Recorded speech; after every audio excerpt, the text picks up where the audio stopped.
Hi, I'm Marcia Lehman, a Knox County Master Gardener, and today we're doing the third P of growing vegetables in containers, which is planting.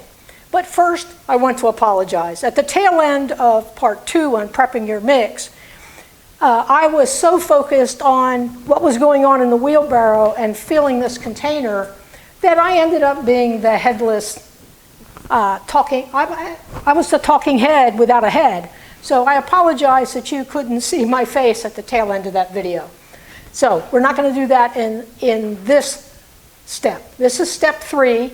And as I mentioned, there's a 3A now to focus on planting cool season vegetables that we can grow in the spring and then again in the fall. And then in another month or 6 weeks, we'll do a 3B, which is on the summer veggies like tomatoes and peppers and cucumbers and the like. It's too early to be doing those now. So we're going to focus on planting direct seeding because most of the spring vegetables can be started from seed. So all those things that are especially good to do with children like radishes, carrots, beets, chard, all should be direct seeded. If you really want to grow broccoli and cauliflower, then yes, go find a transplant, and you're going to put basically 1 per pot. So today I have, I'm going to do carrots, because that's the thing we talk about in the handout. I always like to mix in a few radishes, not because I'm a big radish fan, but the radishes will sprout first and remind me that yes, I have something planted in here. And then I'm probably going to stick a single beet, maybe 2, into this pot because I like beets more than I like some of the other things. But the first thing I would suggest you do is make a label. So my label says March 1st and carrots and radish, and normally I would just stick this in the pot, but it will get in the way for purposes of demonstration. I'll put it in the pot at the very end. Again, in a pot like this, we can take a tool, like a oversized popsicle stick, and we can make a couple little furrows in here, and then drop seeds in it so it looks like we have rows. But when you read a seed packet, and it says, plant them 2 inches apart and make the rows 18 inches apart, well, forget about the 18 inches between rows, because that doesn't work here. But for instance, my particular carrot is a very small carrot because I have better luck with those in my raised beds because I still don't have deep enough soil to grow 10 or 12 inch long carrots. So I grow a really small variety of carrot. This one is called Little Finger, and it gets 3 inches long and about 1 inch wide. And because of its size, it can be planted 2 inches apart. So in this 3-gallon pot, I can get roughly 24 carrots. I could probably push it a little further and maybe get 30. But I could get 25, 30 carrots in this container. A standard carrot that gets a little bigger, the recommendation is that you plant them 3 inches apart rather than 2. But the point is, you can do that in all directions. So I said, we can take a little tool and put a couple grooves in here. I like to take a ratty old number 2 pencil and make a couple little divots and then drop a seed in that. And a third option is to lightly sprinkle the seeds and then just come back and add a little bit more of our mix on top. And why do I say just a little bit more? Well, because for carrots, the planting depth indicated on the packet is 1/8 of an inch. That's not much. So, and radishes get planted at 1/2 inch. So they're deeper, much deeper than, a 1/2 inch isn't real deep, but it's much deeper than 1/8 of an inch. And the beets say 1/2 inch deep. So what I'm going to do is, and carrot seeds are really small. So when I have really small seeds that I'm trying to control, I actually use a pair of tweezers. But in this case, I'm going to live dangerously. No, not really. But a packet of carrot seeds probably has several hundred seeds in it. So all you really need is a pinch or two. This sounds like cooking, right? A pinch or two, and I'm just going to lightly sprinkle my pinch of seeds around the edge. And I probably have my 25 or 30 seeds there, and I still have some left in my palm, so they're going to go back in. And then, for the radish, I like to use radish as a marker, as I say, to remind me that I have planted something here. Those seeds are a little bit bigger, and they get planted a little more deeply, so now I am going to poke a couple of little holes. I'm just going to put 4 radish seeds in here as a reminder that, yes, Marcia, you planted something in here. And I'm just going to drop 1 seed in each of those little divots. I apologize that you can't see them. Then I'm just going to tip this back over, come and tamp that down.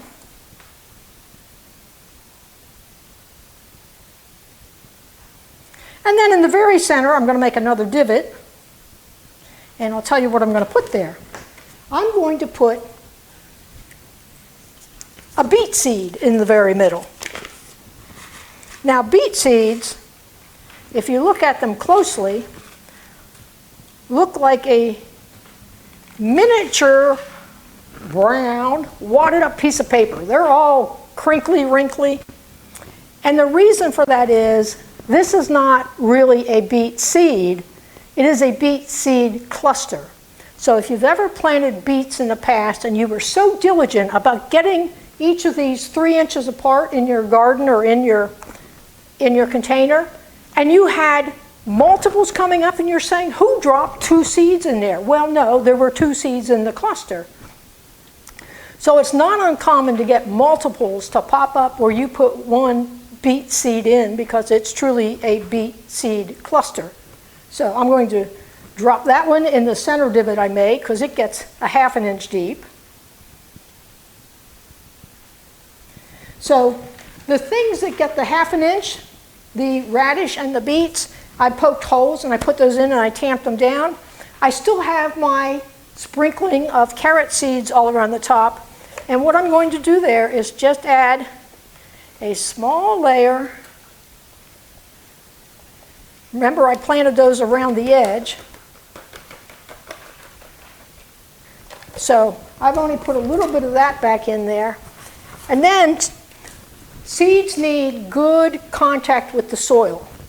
If seeds are left out in the open, they will dry out and then they won't sprout. So the reason we tamp things down is because we want good contact between the seed and the soil, or the mix in this case, because the mix is where the moisture is. Okay, so there we go. Now, at the end, I will stick in my tag, and I'm probably going to leave this in the garage until something sprouts. Seeds need 2 things to germinate. They need warmth and they need moisture. So despite the fact that it's almost 70 degrees outside, it's quite windy, which would cause this to dry out just from the breeze, but it's a little bit warmer in the garage than it is outside.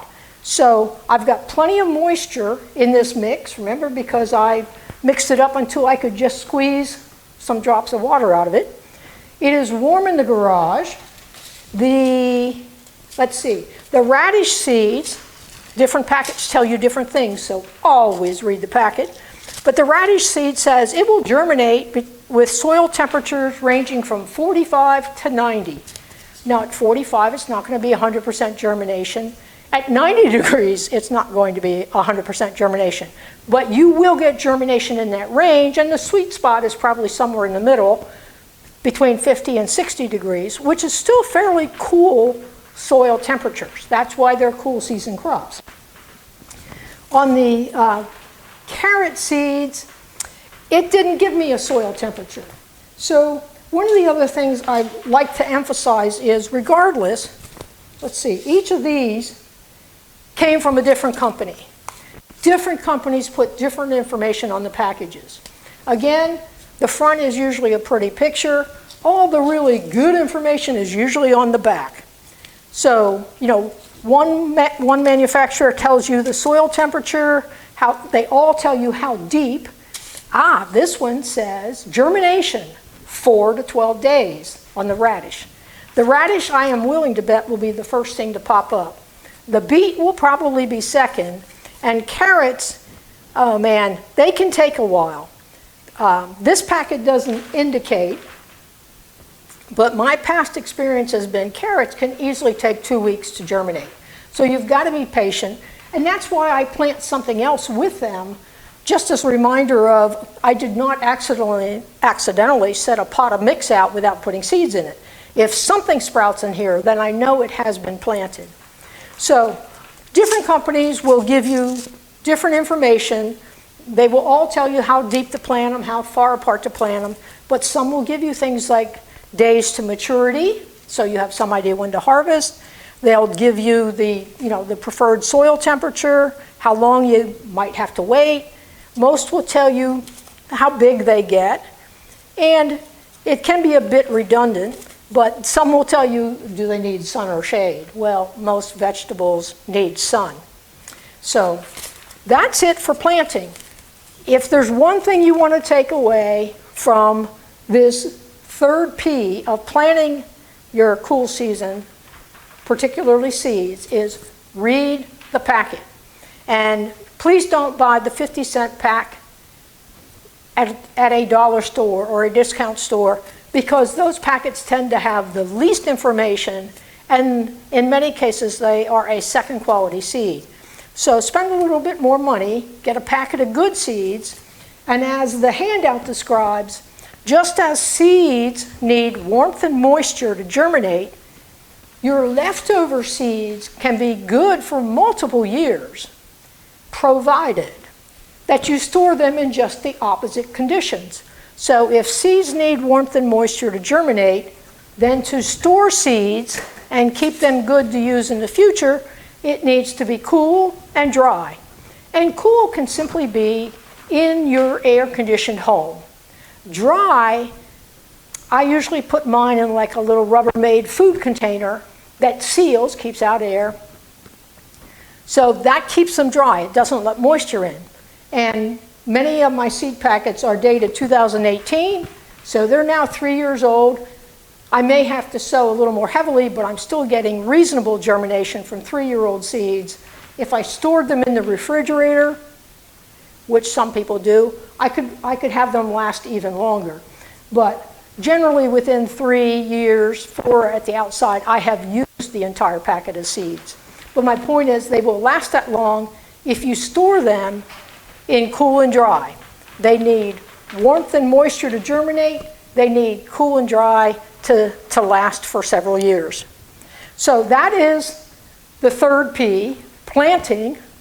And as I say, we'll come back and do another version for when we start the summer crops, some of which can be transplanted, like tomatoes, others of which can be direct seeded, like your cukes and squash.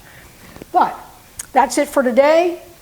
And then the fourth P will come a little later. We have to get something growing, but the fourth P is then on pampering. That is taking care of your plants after they've sprouted. So between the time that they sprout and when you get ready to harvest is the fourth P, pampering.